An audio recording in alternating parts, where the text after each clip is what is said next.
Good morning, good morning, good morning. Buenos dias a todos. How are y'all? Welcome to this day 3 of your bread and butter. And I have my coffee as usual. Today's mug says, I'd rather be sleeping. I know you guys can't see that. And I'd rather be sleeping, but something woke me up and said, get going, because I had to get things done. So I have a lot of news to share, and I know I wasn't up here yesterday, but it has been a week. How many times have we said, oh my God, this week was hectic, or this has been a rough week?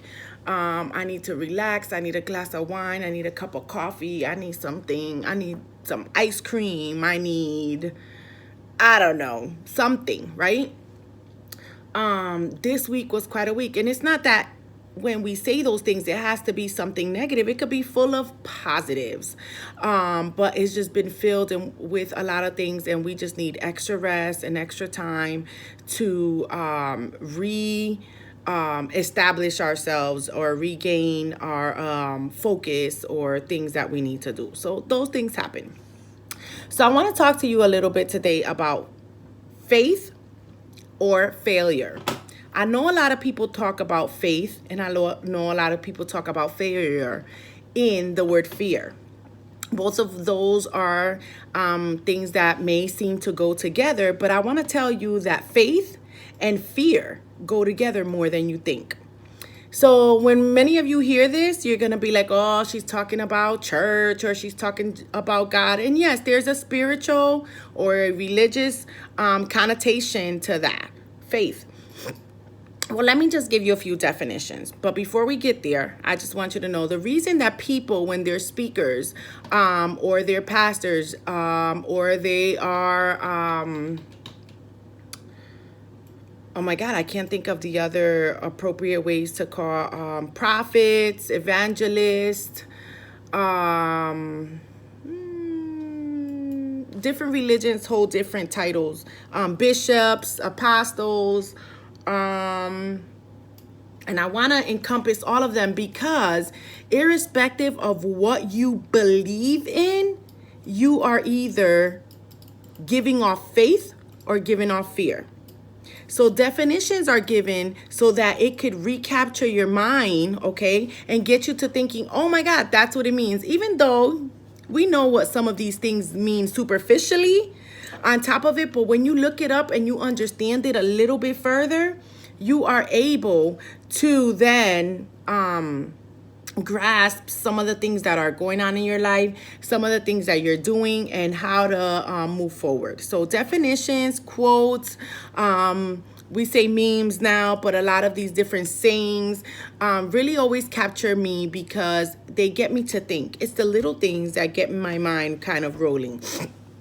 So let's look a little bit on what faith means.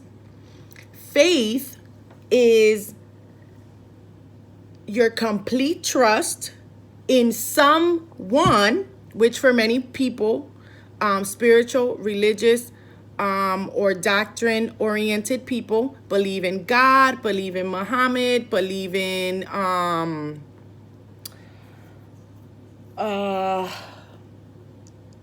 the Virgin Mary, have different spiritual, doctrine, or religious beliefs. That's one thing. Let's put that aside because the definition doesn't say the complete trust or belief in God or some spiritual nature. The definition clearly states it's the complete trust in someone or something.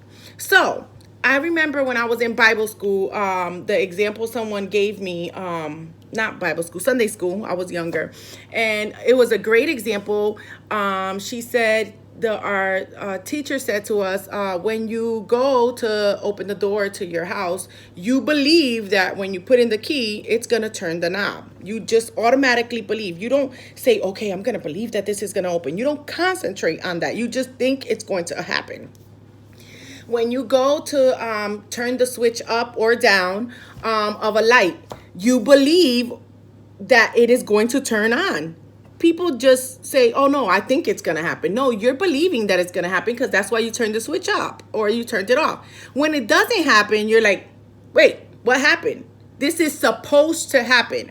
So faith is about thinking of something that you really desire or want or have been working towards, and this is what's supposed to happen next, okay? Failure is actually the lack of that success. So when the light didn't turn on, when the key didn't turn the knob, it failed to occur, to have success in doing what it was supposed to do. So you're not a failure because something didn't occur. It simply didn't occur because the action or the expected action or required action just didn't occur. So it failed to occur. It failed to happen. It never equates to the person or the thing being a failure. When it fails, it just didn't happen the way we believed it should. So guess what? Fear is an unpleasant emotion caused by the belief that someone or something is dangerous, painful, or a threat. Now, did you guys get that? Because we think about faith just as in a religious or spiritual aspect, but part of a life, whether you believe in God, whether you believe in the Virgin Mary, whether you believe in this cross, whether you believe that way, I don't care how you believe. The point is that in our daily lives, we believe in things. And even when you say, I don't believe in anything, you still believe that there is nothing. So you're believing in something. When you have fear, guess what? You are believing that someone or something is dangerous. It's going to cause you pain emotionally, physically, or it's just a threat to you. So when someone comes to you with something, the reason we have fear is because our emotions is telling us, watch out, this is going to happen, or this may happen, and you start to believe that that is true. So either way, faith or fear, you have a belief. Jacob, you want to say hi? Because you're all in my vlog, my video.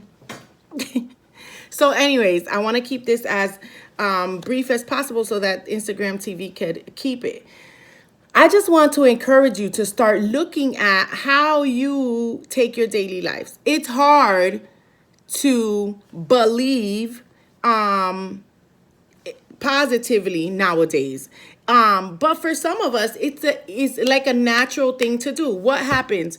Like I said to you before, I have people that I look up to or that I look into to read, to pour positivity into me, because we all need that. So you need to locate things in your life, whether it's reading a book, hearing a book through Audibles. That has been a great breakthrough for me, y'all.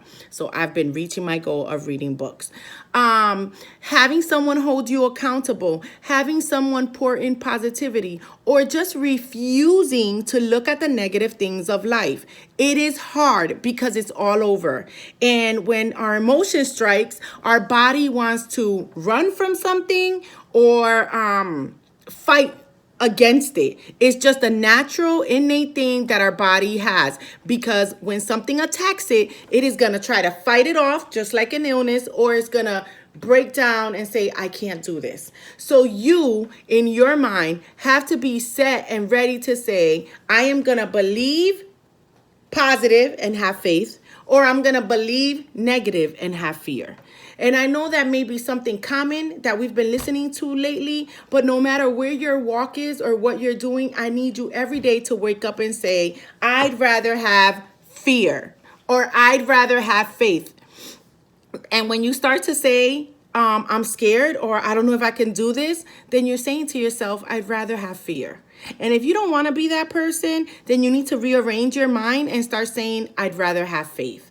So I'd rather, and if you don't want to use that word, it's okay. Say, I'd rather believe that good things are going to come. I'd rather believe that something is going to happen better than this. And whatever your belief is, and whatever you do, just know that you can try to change you can work hard at changing your mind around and your perception of whether you're going to be fearful, have faith, or have fear. Are you going to fail? Or are you gonna let the failures have you say that you're a failure, or are you gonna survive that and have faith to move forward? Come see me on my blog, Nosh in the Raw. This is going to be posted, Nosh in the Raw, at webstars.com. See you later.